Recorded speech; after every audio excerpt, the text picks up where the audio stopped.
की तरह हाथ से फिसलता रहा। और वह सुबह आ ही गई जब वरेण्य गुरु भ्राता दीदी के पार्थिव शरीर को लेकर सगे संबंधियों एवं अनगिनत शिव शिष्यों सहित गंगा तट की ओर प्रस्थान कर गए। पीछे छूटा आवाज बस आंसुओं के साथ। बड़े गुरु भाई समय के चक्र के साथ गंभीर, वे मौन थे, चेहरा कसा हुआ था। उनकी जीवन संगिनी 33 वर्षों की सहचरी आज उनसे अलग हो गई हैं। आंखों में रिश्तों का ठहराव, एकला चलो रे के आदर्श पर जीने वाले सभी श्रोताओं को प्रणाम। मैं निहारिका, शिव गुरु चर्चा के YouTube चैनल में आपका स्वागत है। वरेण्य गुरु भ्राता साहब श्री हरिंद्रानंद जी एवं श्री अभिनव आनंद जी के द्वारा की गई शिव चर्चाओं को अपने मोबाइल पर सुनने के लिए सब्सक्राइब बटन दबाएं। 17 जून 2016 दीदी नीलम आनंद की पुण्यतिथि देश भर ने भाव विह्वल हृदय से मनाया। आइए आज दीदी के अंतिम क्षणों के कुछ अनकहे पहलुओं को सुनते हैं। ये घटनाएं दीदी के पुत्र मोनू एवं उनकी पुत्री लवली के साथ संवाद पर आधारित है। यमुना तट पर अवस्थित आर्यावर्त की राजधानी दिल्ली इतिहास की अभूतपूर्व घटनाओं की साक्षी। गंगा दशहरा की तिथि अपनी सार्थकता सिद्ध करने को प्रस्तुत। अखिल भारतीय आयुर्विज्ञान संस्थान नई दिल्ली के प्राइवेट वार्ड में अपने बिस्तर पर लेटी दीदी नीलम आनंद। वे किडनी की बीमारी से पीड़ित हैं। इसी सिलसिले में दिल्ली आना जाना लगा रहता है। साथ में हैं उनकी पुत्री लवली, पुत्र मोनू, दामाद अमित और अन्य गुरु भाई। 16 जून 2005 जेठ की दोपहरी लवली माँ को पानी पिलाना चाहती हैं। तत्क्षण दीदी के मुंह से मुखरित ये शब्द सुनकर हतप्रभ रह जाती हैं, हटाओ पानी, अभी अभी पापा पानी पिला कर गए हैं। पापा तो रांची में हैं। सभी के चेहरे पर विस्मय था। दिन ढल रहा था। सूर्य की प्रचंड गर्मी अब शांत हो चली थी। उसकी किरणों में वह तेज नहीं रह गया था, लेकिन जिस तेज के अंश से परमात्मा ने उस दिव्यात्मा का निर्माण किया था, वह कैसे मध्यम होता। उसका तो निर्माण ही हुआ था इस तिमिरांध विश्व को अध्यात्म प्रकाश से आलोकित करने के निमित्त। दीदी की दिनचर्या और खानपान में विशेष परिवर्तन नहीं आया था और इसी कड़ी को आगे बढ़ाते हुए उन्होंने मैंगो शेक पीने की इच्छा जताई। वैसे तो उनकी इच्छा हो जाने पर उस चाहत का पूरा न होना असंभव था, पर मोनू ने उनसे फिर भी पूछा, माँ आप मिठाई खाएंगी? उनकी जिद के आगे किसी की ना चली। दीदी को मैंगो शेक पिलाया गया। उसके बाद उन्होंने कहा, मैं लड्डू खाऊंगी। मोनू लड्डू समेत कुछ और मिठाइयाँ ले आए। रात्रि प्रहर। दीदी अपने पाँव के दर्द से उबर चुकी हैं। उनके चेहरे पर दर्द से निजात पाने की खुशी झलक रही है। वे कहती हैं, कई दिनों बाद आज अच्छा लग रहा है। मुझे बहुत नींद आ रही है। लगता है न जाने कितने दिनों की नींद पूरी करनी है। मोनू द्वारा लाई हुई मिठाई खा रही हैं और लवली से कहती हैं, मोनू और अमित का ख्याल रखना लवली। मेरे कारण तुम लोग बहुत परेशान और चिंतित रहते हो। कल से मैं बिल्कुल ठीक हो जाऊंगी। दीदी ने लगातार 2 बार कहा कि कल से वे बिल्कुल ठीक हो जाएंगी। तभी लवली ने कहा, माँ आप बिल्कुल ठीक हैं। आपको मामूली चेकअप के लिए दिल्ली लाया गया है। हम लोग 1-2 दिन में पटना लौट आएंगे। शांत कमरे में लवली, मोनू व अन्य गुरु भाई बैठे हैं। आंखें नींद में डूबने उतरने लगी। सभी निद्रामग्न। कालचक्र घूमता रहा। समय प्रातः 3:40। दरवाजे पर दस्तक। लवली की आंखें खुली। उसने बाहर खड़े आदमी का पांव दरवाजे में लगे निचले शीशे से देखा और गुरु भाई से कहती हैं, लगता है अमित आए हैं। दरवाज़ा खुला। इसी क्रम में नज़र माँ पर पड़ती है। उनकी आंखें खुली हैं। लग रहा है जैसे वे निर्निमेष अमित को देख रही हों। पेशे से डॉक्टर, अमित वस्तु स्थिति को भांपते हुए माँ की नब्ज टटोलते हैं और दौड़कर व्हीलचेयर ले आते हैं। सभी स्तब्ध। माँ का आधा शरीर अमित के हाथों में है और मोनू ने पाँव को हाथों में ले रखा है। अमित कहते हैं, जल्दी कीजिए।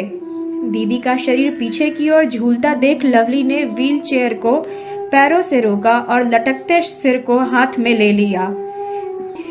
दीदी नीलम का शरीर अब उनके हाथों में था। तभी एक तेज कराह दीदी की। आह! यही उनके अंतिम शब्द थे।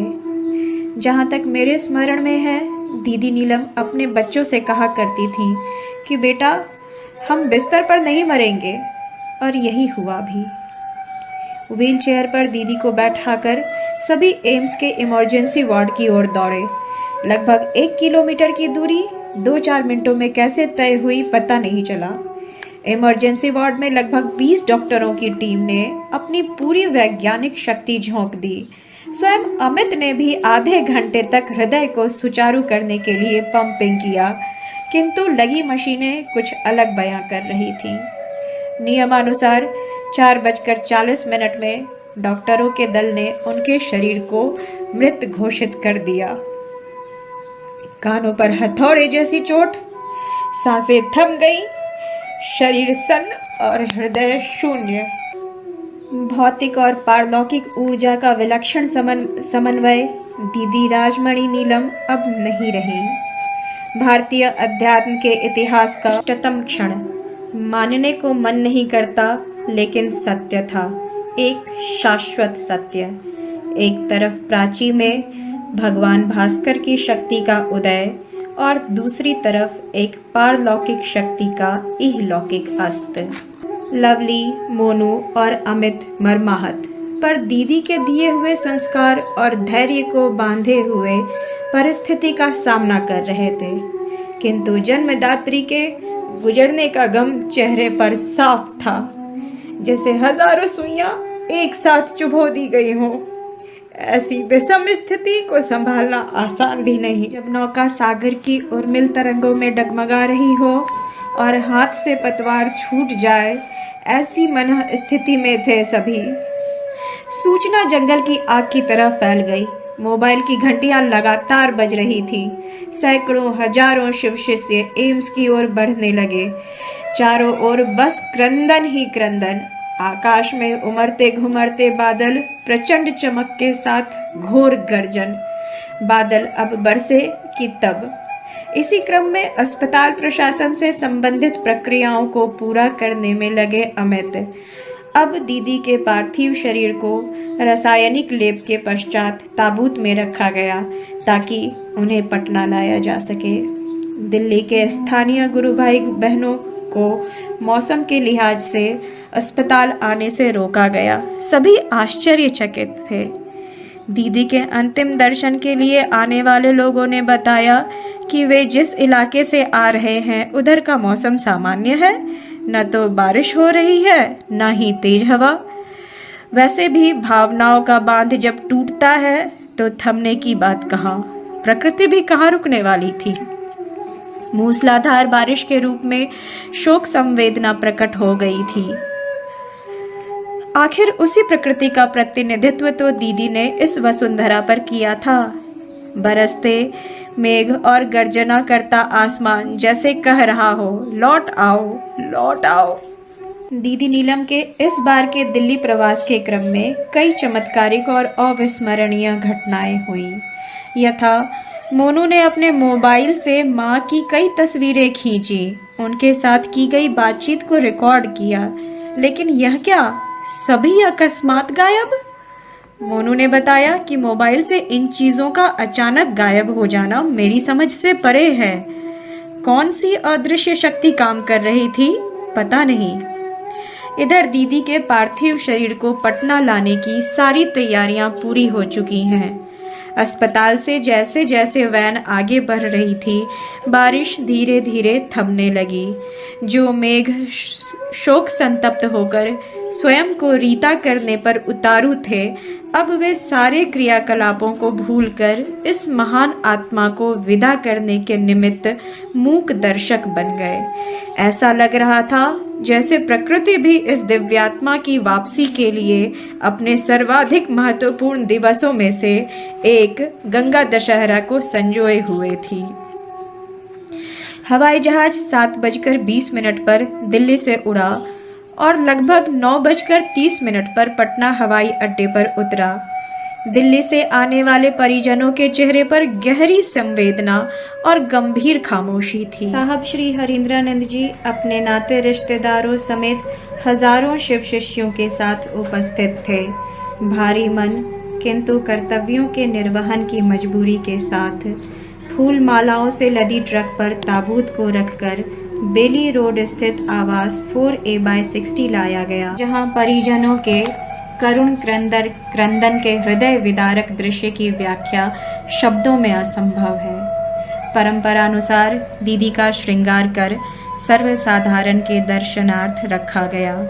पूर्ण श्रृंगार में सूर्य की प्रथम किरणों का स्पर्श पाकर खिला कोई कमल पुष्प संपूर्ण ब्रह्मांड की कोमलता और सौंदर्य को समेटे अकल्पित ज्योतियों को विदीर्ण करती एक विशाल नीलमणि लग रहा था दीदी नीलम का पार्थिव शरीर। मानो वे अब बोल उठें। समय रेत की तरह हाथ से फिसलता रहा और वह सुबह आ ही गई जब वरेण्य गुरु भ्राता दीदी के पार्थिव शरीर को लेकर सगे संबंधियों एवं अनगिनत शिव शिष्यों सहित गंगा तट की ओर प्रस्थान कर गए। पीछे छूटा आवास बस आंसुओं के साथ। बड़े गुरु भाई समय के चक्र के साथ गंभीर, वे मौन थे, चेहरा कसा हुआ था। उनकी जीवन संगिनी 33 वर्षों की सहचरी आज उनसे अलग हो गई हैं। आंखों में रिश्तों का ठहराव, एकला चलो रे के आदर्श पर जीने वाले आज सही में तन्हा थे। यथाविधि अंतिम संस्कार किया आपने। इस तरह गंगा के पावन तट पर दीदी का पार्थिव शरीर पंच तत्व में विलीन हो गया। आज दीदी भले ही शरीर में हमारे बीच नहीं है, पर उनके ममत्व की निर्झरिणी अबाध्य रूप से बहती रहेगी और मानवीय सृष्टि आप्लावित होती रहेगी। दीदी के निर्मल प्यार के स्नेहिल छांव तले हम सभी पल्लवित और पुष्पित होते रहेंगे और वे हमारे संस्कारों का परिमार्जन